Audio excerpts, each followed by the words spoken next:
여러분 반갑습니다. 오늘은 교회론 중 은혜의 방편에 관한 교리에서 침수가 유일한 세례의 양식인가 라는 그러한 주제부터 세례의 올바른 양식에 관한 그러한 내용들을 좀 더 다뤄보도록 하겠습니다. 함께 주기도문으로 기도하고 오늘 공부를 시작하도록 하겠습니다. 하늘에 계신 우리 아버지여, 이름이 거룩히 여김을 받으시오며 나라 임하옵시며 뜻이 하늘에서 이룬 것 같이 땅에서도 이루어지이다. 오늘날 우리에게 일용할 양식을 주옵시고 우리가 우리에게 죄 지은 자를 사하여 준 것 같이 우리의 죄를 사하여 주옵시고 우리를 시험에 들지 말게 하옵시고 다만 악에서 구하옵소서. 대개 나라와 권세 영광이 아버지께 영원히 있사옵나이다. 아멘.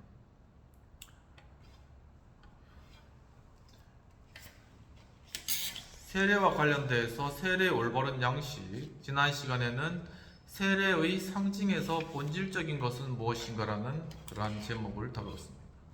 이번 시간은 침수가 유일한 세례의 양식인가라는 그러한 주제입니다.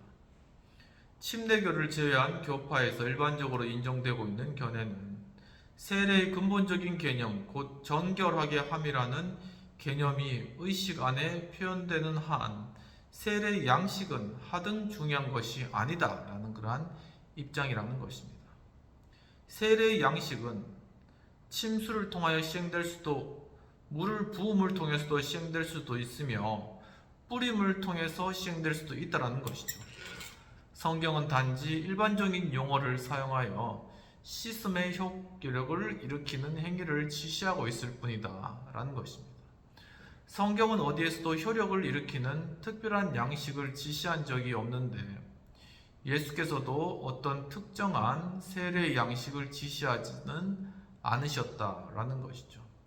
예수님은 분명히 침례 교도들이 생각하는 것처럼 양식에 특별한 의미를 부여하지는 않으셨다라는 것입니다. 성경에 나타나 있는 세례 시행의 사례들도 어떤 특별한 양식을 강조하지는 않았다라는 것이죠. 세례 시행의 방식을 알려주는 여러 사례가 있는 것도 아니라는 것입니다. 그러나 침례교는 주께서 침수를 통한 세례를 명령하셨기 때문에 다른 방법으로 세례를 시행하는 자는 그의 권위에 노골적으로 불순종하는 것이라고 말하고 있다라는 것입니다.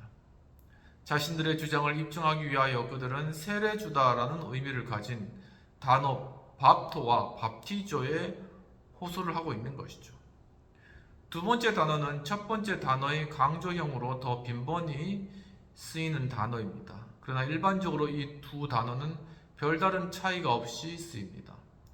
밥토는 구약에서 빈번히 사용되고 있으나 신약에서는 오직 4번만 등장하는 것입니다.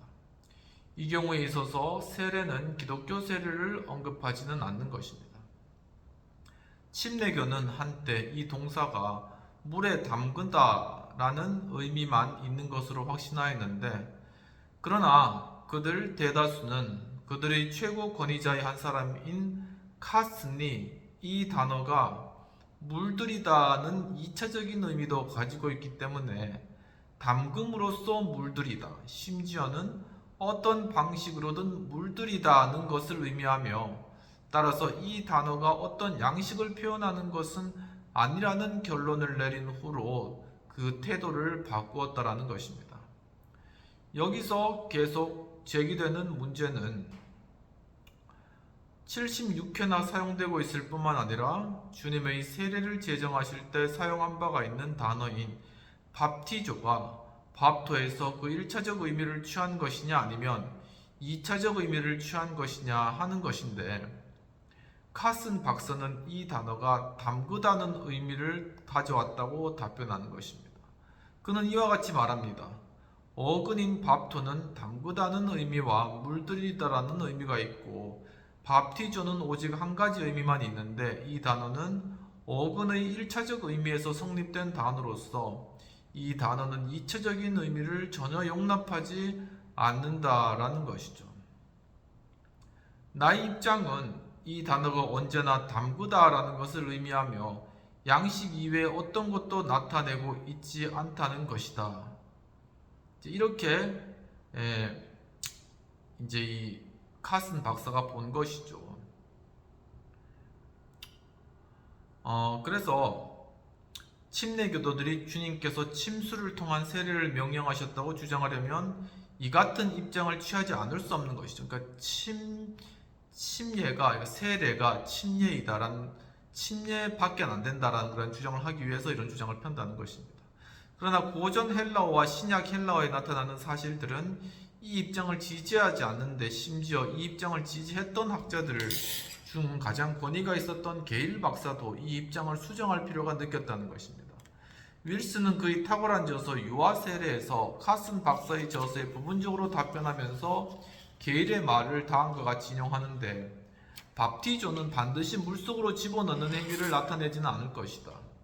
일반적으로 어떤 것이 물속에 잠기든 아니면 그 위를 물이 덮든 간에 그 상태로 있는 것이다 라고 이야기한 것이죠. 물론 물속에 담그는 것이 가장 자연스러운 일이요 또한 가장 통상적인 방법이므로 항상 그리고 꽤 빈번히 암시되나 반드시 그러한 것은 아니다라는 것입니다. 윌슨은 헬라의 용법에 따르면 세례가 다양한 방법으로 효과를 발휘할 수 있다는 것을 결론적으로 보여준다라는 것이죠. 세례의 요소에는 그 대상이 있기 마련인데 그리고 액체인 경우에는 그 상관적 관계가 물에 담그거나 물을 붓거나 물로 덮거나 하는 방식 혹은 다른 양식으로 산출되었든지 간에 헬라어 용법으로는 이 모든 방식들이 합당한 세례로 인정된다는 사실을 알 수 있다라는 것입니다. 동시에 그는 계속하여 밥티조가 신약에서 언제나 침수를 의미하는 단어로 사용되었다고 주장하는 것은 불가능하다고 말하는데 밥티조가 지닌 다양한 의미에 대하여 알아보려면 이미 소개한 바 있는 월슨의 저서 이외에도 다음을 참조하라고 이야기하시면서 암스트롱의 The Doctrine of Baptism, 세이스의 The Baptist System Examined, 에이레스의 Christian Baptism, 히브바르들의 크리스찬 밥티즘 이와 같은 책을 참조하라고 이야기하고 있는 것입니다. 밥토와 밥티조는 씻다, 목욕하다, 씻음으로써 정결하게 하다 등과 같은 다른 의미들도 있음이 명백한데 씻는다 또는 정결하게 한다는 개념이 점차 지배적인 개념이 되었고 이 개념이 취한 양식은 이면으로 후퇴했다라는 것입니다. 정결하게 함이 때로는 뿌림을 통해 이루어지기도 했다는 사실은 민수기 8장 7절부터 나타나는데 잠깐 살펴보도록 하겠습니다. 민수기 8장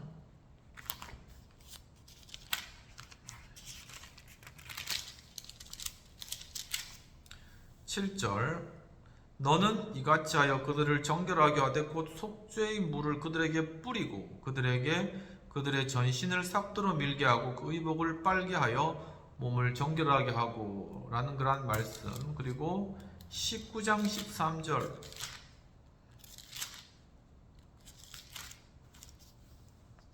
누구든지 죽은 사람의 시체를 만지고 자신을 정결하게 하지 아니하는 자는 여호와의 성막을 더럽힘이라. 그가 이스라엘에게서 끊어질 것은 정결하게 하는 물을 그에게 뿌리지 아니하므로 깨끗하게 되지 못하고 그 부정함이 그대로 있음이니라 해서 뿌리지 아니하므로 뿌리다라는 표현인 것이죠.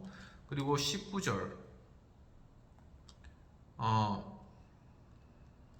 13점 18절 정결한 자가 우슬초를 가져다가 그 물을 찍어 장막과 그 모든 기구와 거기에 있는 사람들에게 뿌리고 또 뼈나 죽임을 당한 자나 시체나 무덤을 만진 자에게 뿌리되 그리고 20절 사람이 부정하고도 자신을 정결하게 하지 아니하면 여호와의 성소를 더럽힘이니 그러므로 회중 가운데서 끊어질 것이니라.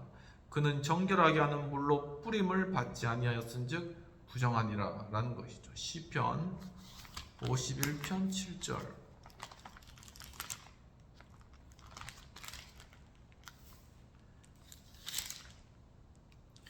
우슬초로 나를 정결하게 하소서. 내가 정하리이다. 나의 죄를 씻어 주소서. 내가 눈보다 희리다. 우슬초로 이렇게 뿌리는 행위 의미하는 것이죠. 에스겔서 36장 25절.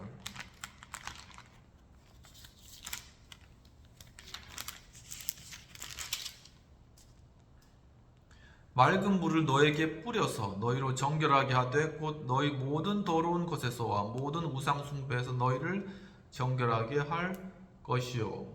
히브리서 9장 10절.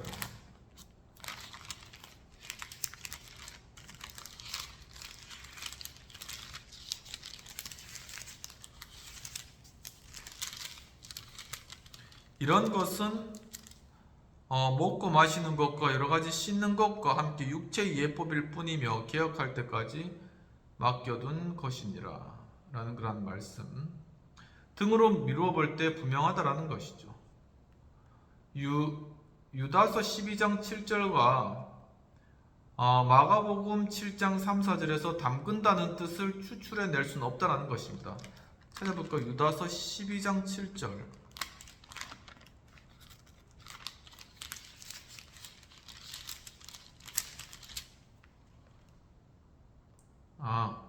유딧 12장 7절인데 아마 외경 같고요. 마가복음 7장 3, 4절.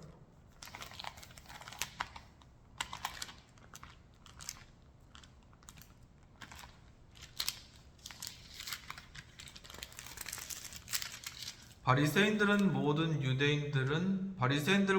유대인들은 장로들의 전통을 지키며 손을 잘 씻지 않고서는 음식을 먹지 아니하며 또 시장에 돌아와서도 물을 뿌리지 않고서는 먹지 아니하며 그 외에도 여러 가지를 지켜오는 것이 있으니 잔과 주발과 녹그릇을 씻음이로라. 여기에서 담근다는 뜻을 추출해낼 수는 없다는 것입니다. 다음과 같은 구절들을 관련하여 생각할 때 이 해석은 불가능하다라는 것이죠. 한번 쭉 살펴보도록 하겠습니다. 마태복음 3장 11절. 나는 너희로 회개하기 위하여 물로 세례를 베풀거니와 내 뒤에 오시는 이는 나보다 능력이 많으시니 나는 그의 신을 들기도 감당치 못하겠노라. 그는 성령과 불로 너에게 세례를 주실 것이요. 누가복음 11장 37절.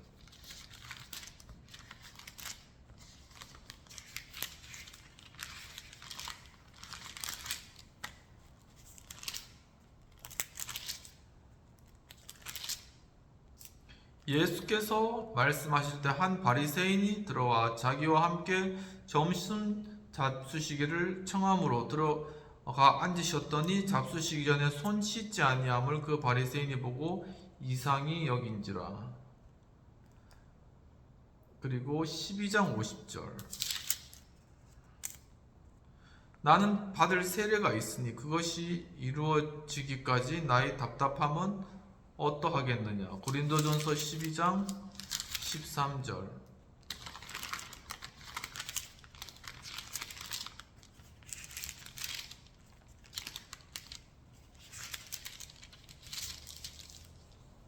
우리가 유대인이나 헬라인이나 종이나 자유인이나 다 한 성령으로 세례를 받아 한 몸이 되었고 다 한 성령을 마시게 하셨느니라.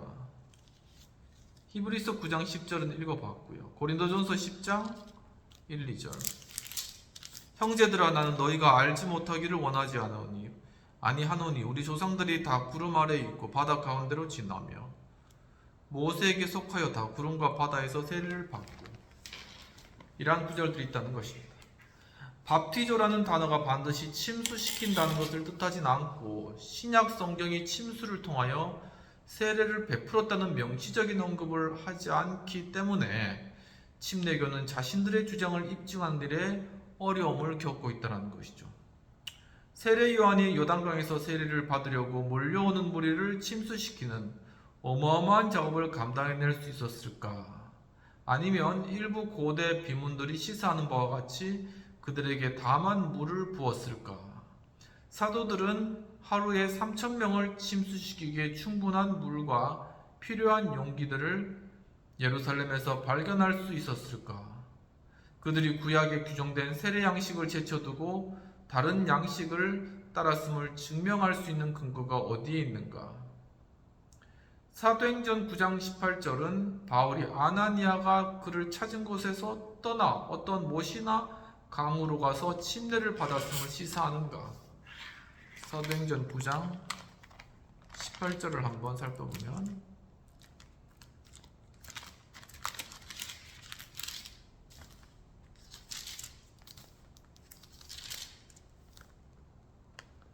즉시 사울의 눈에서 비늘 같은 것이 벗어져 다시 보게 된지라 일어나 세례를 받고, 여기서 이게 어떤 못이나 강으로 가서 침례를 받았음을 시사하는가라는 그런 질문인 것이죠. 고넬료의 세례 이야기는 물을 가져다가 집에서 침례를 베풀었다는 인상을 주는가? 빌립보의 간수가 감옥 근처에서 세례를 받지 않고 바울과 실라를 강으로 데리고 가서 거기서 침례를 받았다는 어떤 증거가 있는가? 그들을 안전하게 지키도록 명령받은 간수가 그들을 도시 밖으로 데리고 나갈 수 있었을까? 이러한 그러한 침례가 오직 유일한 세례의 방법이다라는 것에 대한 반증에 대한 그러한 반증을 위한 질문들을 계속 하고 계시는 것이죠. 종종 침례의 가장 강력한 근거로 제시되고 있는 내시의 세례조차도 결정적 증거가 될 수는 없는데, 여기서는 에티오피아 내시를 빌립이 만난 그런 예를 이야기하는 것입니다. 누가가 전치사 에이스를 사용한 사례들을 주의 깊게 살펴보면 그가 전치사를 안으로 into라는 의미로 사용했을 뿐만 아니라 에로 to라는 의미로도 사용했음을 발견할 수 있다는 것이죠. 그러므로 38절은 다음과 같이 번역할 수가 있는데, 또한 그들이 곧 빌립과 내시가 물로 내려갔고 빌립은 그에게 세례를 주었다. 이 말이 물속에 들어갔다는 뜻을 전하려는 의도가 있었다는 점은 부인할 수가 없지만, 그렇다고 해서 물속에 들어갔다는 것을 전적으로 보장해 주는 것도 아니라는 것이죠. 당시에 통용되던 회화적 표현법에 의하면 수세자들은 보통 물속에 서서 머리에 물을 흘려 붓는 방식으로 세례를 받았기 때문이라는, 이렇게 뒤로 침수해가지고 빠졌다가 올라오는 것이 아니라 물속에 들어가 그 머리에다가 바가지로 그냥 물을 붓는 방식으로 세례를 했다는 것이죠. 물론 사도 시대에 어떤 이들이 침례를 받았을 가능성은 충분히 있다라는 것입니다.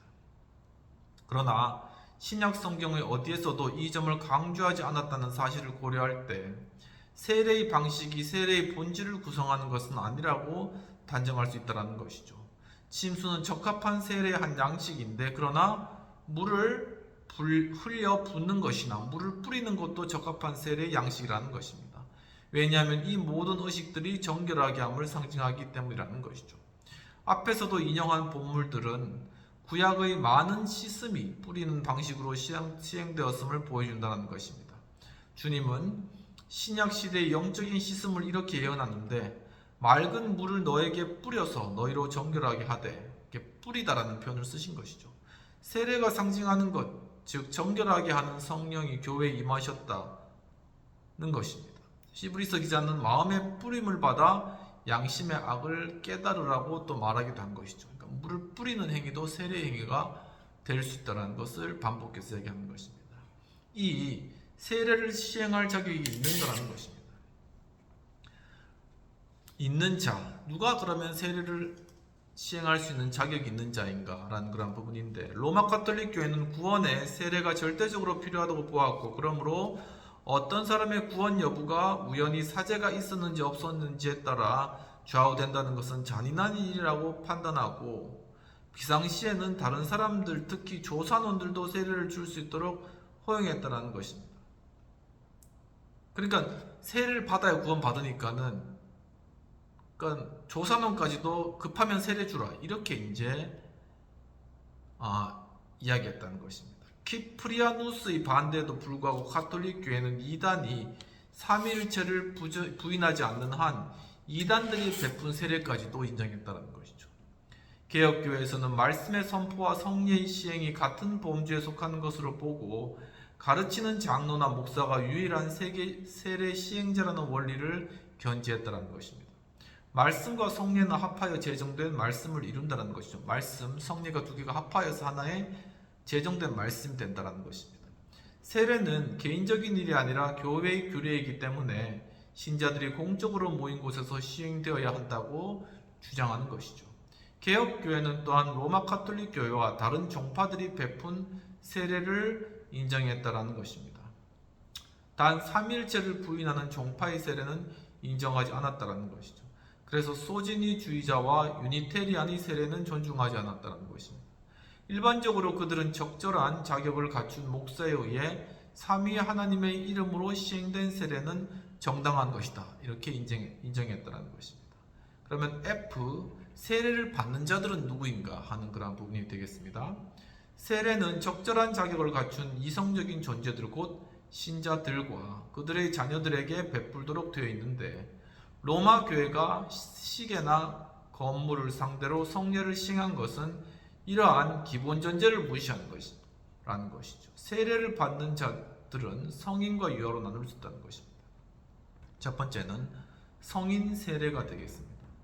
성인들의 경우에는 신앙 고백이 선행되어야 한다는 것이고 그러므로 교회는 성인에게 세례를 주기 전에 신앙 고백을 요구한다는 것입니다.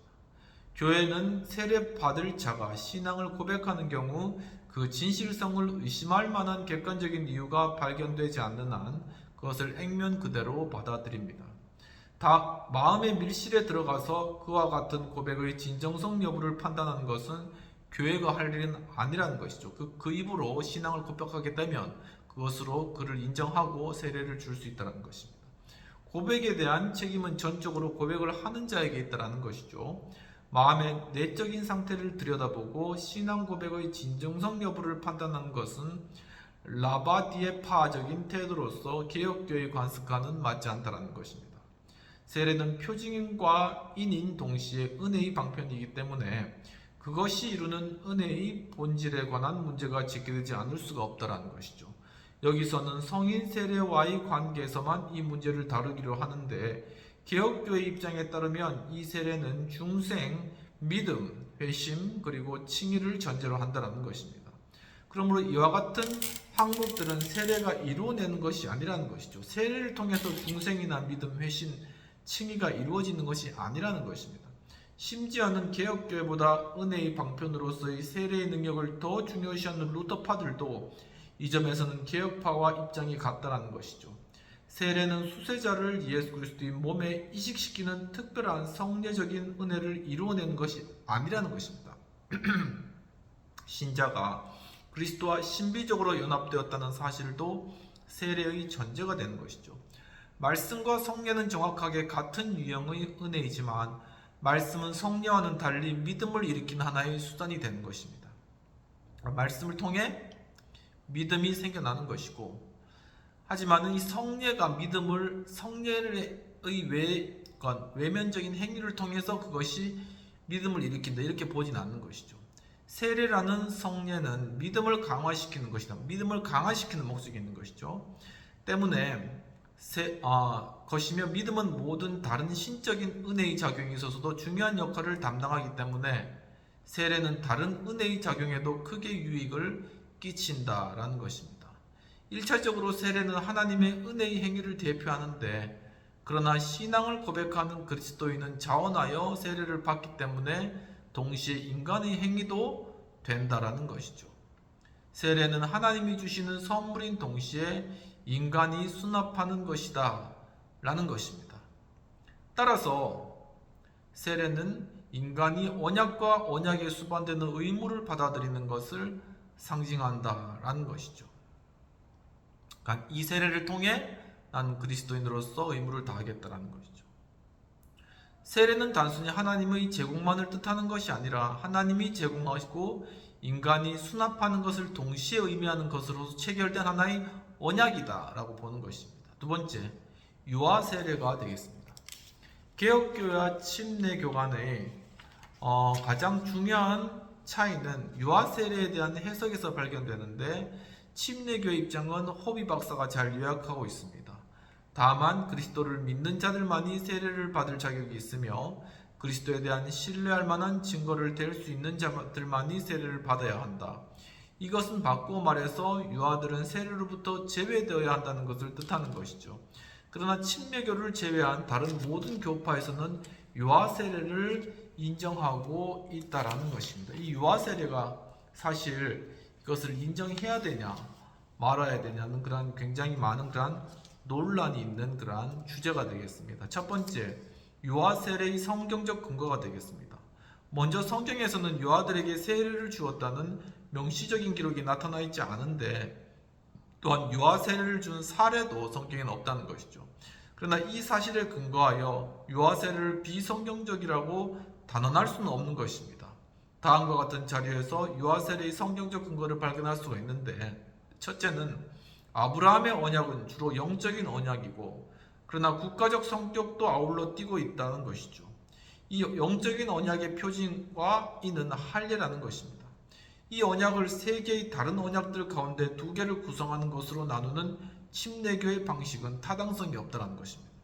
성경은 아브라함의 언약을 몇 차례에 걸쳐서 언급하고 있으나 언제나 단일한 언약으로 말하는 것이죠. 이 규칙에는 예외가 없다는 것입니다.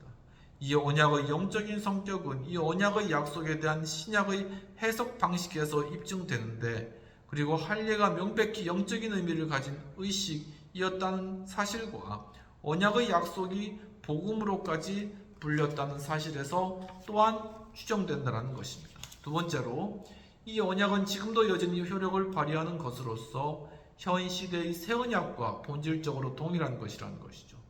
두 시대 사이의 연속성과 통일성은 중보자가 동일하다는 점에서, 믿음이라는 조건이 동일하다는 점에서, 그리고 복이 동일하다는 점에서, 곧 친히 영적인 은사들 등이 동일하다는 점에서 입증된다는 것입니다.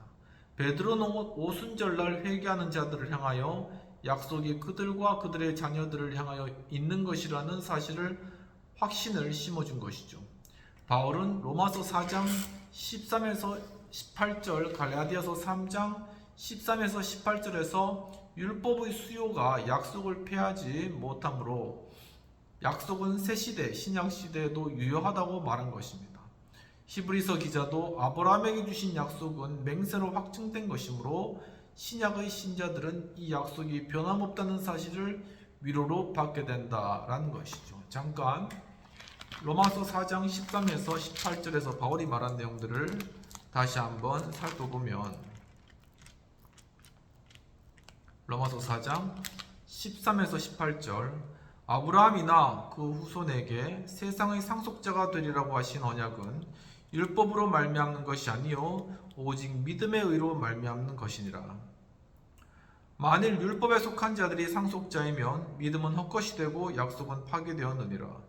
율법은 진노를 이루게 하나니 율법이 없는 곳에는 범법도 없느니라.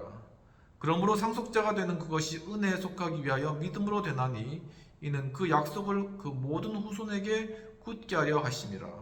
율법에 속한 자에게 뿐만 아니라 아브라함의 믿음에 속한 자에게도 그러하니 아브라함은 모든 사람의 조상이라.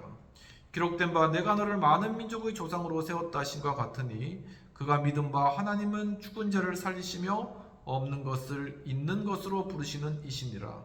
아브라함이 바랄 수 없는 중에 바라고 믿었으니 이는 내 후손이 이같으리라 하신 말씀대로 많은 민족의 조상이 되게 하려 하심이라 라는 그러한 말씀.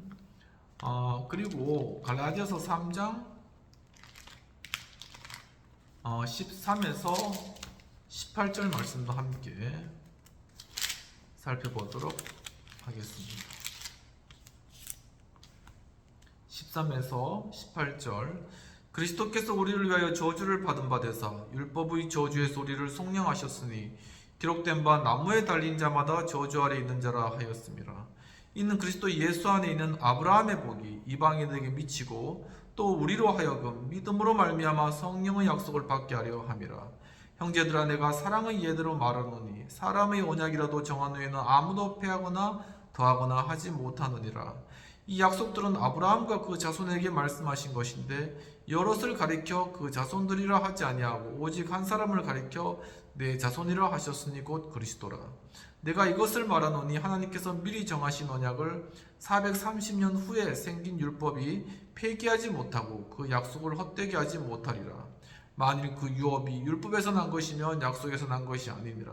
그러나 하나님의 약속으로 말미암아 아브라함에게 주신 것이니라. 이런 것들을 통해서 지금 아브라함에게 주신 언약의 말씀이 신약에도 동일하게 적용되는데 아브라함에게 그 자손에게 할례를 통해서 주어진 그 예식은 바로 유아 어린아이들에게도 시행된 것이죠. 그렇기 때문에 바로 그러한 의미에서 신약에서의 세례도 유아 세례도 인정된다는 그러한 논리로 지금 논의를 진행시키고 나가고 계시는 것입니다. 그럼 이까지 하고 좀 더 구체적으로 유아 세례에 관한 내용들을 다음 시간에 계속 다뤄보도록 하겠습니다. 함께 기도하고 마치도록 하겠습니다. 하나님 아버지, 오늘 또한 세례의 중요한 내용들에 대해서 저희들 돌아볼 수 있도록 인도해주신 은혜를 감사합니다. 주여, 참으로 우리에게 주신 이 세례의 의미를 제가 깊이 깨닫고, 주님, 참 우리가 예수께서 제정하신 이러한 귀한 은혜의 방편인 세례를 통하여 더욱더 믿음을 강하게 하고 주님과의 언약 가운데 하나님 백성으로 살아가는 그러한 놀라운 것들이 우리의 삶의 그러한 성례 가운데 이루어지는 것을 주여 볼 수 있도록 도와주옵소서. 감사하고 모든 말씀 우리 주 예수님 이름으로 기도하옵나이다. 아멘. 네, 또 함께 이렇게 벌크부 조직신학 교회론 함께 공부할 수 있도록 인도해주셔서 감사드리고요. 지금 6월 지금 날씨도 많이 좀 더워졌는데 건강 잘 유의하시고 한 주간도 지금 주님께서 우리에게 주신 그 은혜에 따라서 참 풍성한 그런 한 주 보내시기를 또한 기원 축복드립니다. 감사합니다.